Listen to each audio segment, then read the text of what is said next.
Hey everyone, welcome to Cooking is Fun. My name is Mel, and today I'll be guiding you how to cook a turkey in the new MasterBuilt Outdoor Air Fryer.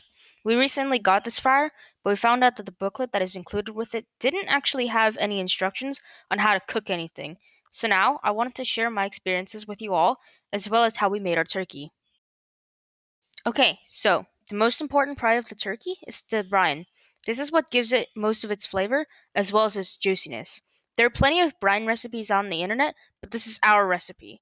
So first off, for the brine, you'll need 16 cups of vegetable broth, not the low sodium, just the regular broth, 1 cup of kosher salt, half a cup of packed light brown sugar, a quarter cup of whole black peppercorn, 2 tablespoons of allspice berries, and 2 big pieces of candied ginger that have been broken into smaller pieces. So now, in a large pot, put all of the brine ingredients over a high heat and then let it come to a boil. Stirring occasionally, make sure that the sugar and salt dissolve.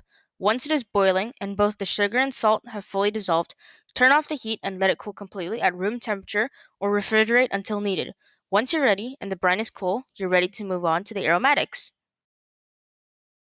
Now that your brine is complete, you'll need some aromatics, like 3 onions that have been cut in half, 40 cloves of garlic, peeled and smashed, 5 oranges, but save the rinds of 2, juice them all, and do not throw the pulp away, 4 lemons and all of their rinds and juice, 3 red apples without the core, half a bunch of fresh thyme, rosemary, and sage, 1 stick of cinnamon, and last but not least, 16 cups of cold water, and enough ice to keep the turkey under 40 degrees for 24 hours in a cooler. Now, the turkey needs to brine for 24 hours, so the day before you're ready to cook, remove the turkey from the brine and leave it in the fridge overnight and uncovered. Take it out of the fridge a few hours before you're ready to cook and let it come to room temperature. Unfortunately, the video for this segment was corrupted, but for crispy skin, spray the turkey with a thin layer of cooking spray. Sprinkle it with some pepper, but no salt because the brine has already got you covered with that. Now, for reference, our turkey's internal temperature was 55 degrees Fahrenheit, and the temperature outside was 70 degrees.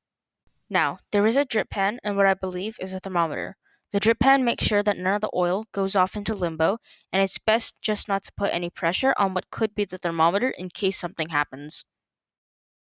Okay, now we're going to turn on the air fryer. Press the air fry button and turn the knob to 400 degrees.